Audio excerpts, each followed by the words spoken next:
ஓம் நம சிவாய. பக்தர்களுடைய அனைவருக்கும் பணிவான வணக்கம்.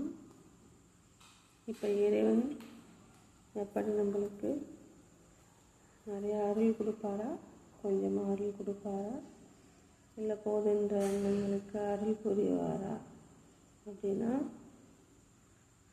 இப்போ ஒரு வீட்டில் நாய் வளர்க்குறோம் இல்லையா, வளர்க்கும்போது நம்ம என்ன செய்வோம், எல்லா சாப்பாடும் எடுத்துன்னு போய் செய்கிற சாப்பாடு எல்லாத்தையும் எடுத்துகிட்டு போய் நம்ம நாய்க்கு போடுவது கிடையாது. நம்ம என்ன செய்வோம், கொஞ்சமாக தான் நாய்க்கு சாப்பாடு போடுவோம். நம்ம தேவையானதை நம்ம வச்சுக்கோம் இல்லையா. அதே போல் இறைவன் என்ன செய்வார், நம்மளுக்கு கொஞ்சமாக தான் நம்மளுக்கு புரிய வைப்பார். எல்லா அருளையும் நம்மக்கிட்ட கொடுக்க மாட்டார். நம்ம எப்படி நம்மளை அவர் ஆழ்வார்னா, கொஞ்சமாக தான் நம்மளுக்கு இறைவன் உணர வைப்பார். இது உண்மையான விஷயம்.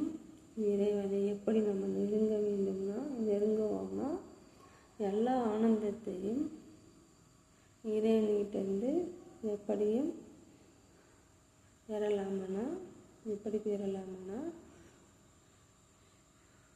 கொஞ்சமாக தான் நம்மளால் பெற முடியும். எல்லா ஆனந்தத்தையும் பெற முடியாது.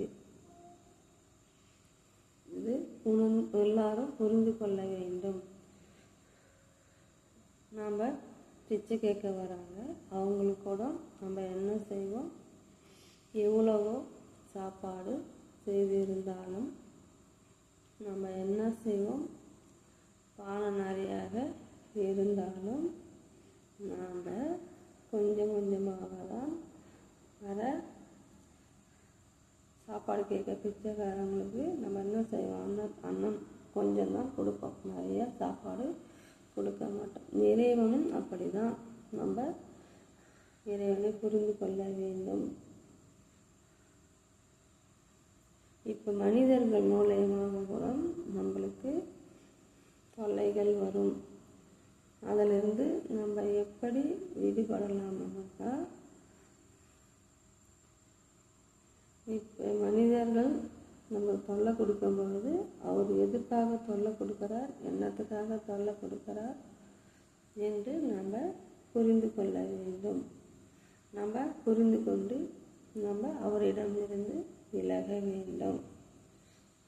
அதிலிருந்து நம்ம ஞானத்தை வளர்த்து கொள்ள வேண்டும். இறைவன் எப்படி நம்மளுக்கு கொடுப்பாருனாக்கா, மனிதன் மூலயமாக நம்மளுக்கு புரிய வைப்பார் இறைவன். அதிலிருந்து ஞானத்தையும் இறைவன் கொடுப்பார்.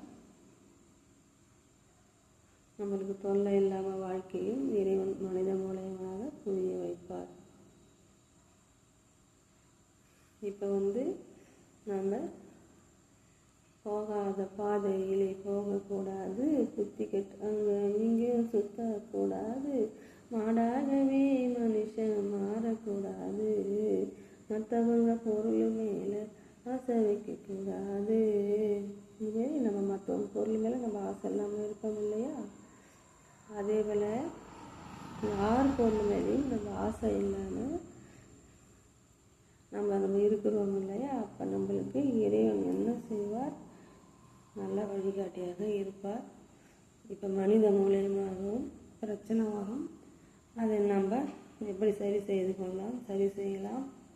அதுபோல் பிரச்சனை வந்ததுன்னா இறைவன்கிட்ட போய் முறையிட வேண்டும். இறைவன், எனக்கு இந்த பிரச்சனை இருக்குது, இதை சரி செய்து கொடு அப்பா அப்படி என்று இறைவன்கிட்ட கேட்டால் கண்டிப்பாக நிச்சயமாக நம்ம அந்த பிரச்சனையை தீர்த்து வைப்பார். பிரச்சனை இல்லாமல் வாழலாம். இறைவன் வாழவும் கற்றுக் கொடுப்பார். நல்ல எண்ணத்தையும் இறைவன் கொடுப்பார். அதே போல் மனிதர் மூலயமாக நம்ம பிரச்சனை வருதுன்னா அதுலேருந்து நம்மளுக்கு விடுதலை கிடைக்கும். நம்ம அதுலேருந்து புரிந்து ஆனந்தமாக சந்தோஷமாக இருக்கலாம்.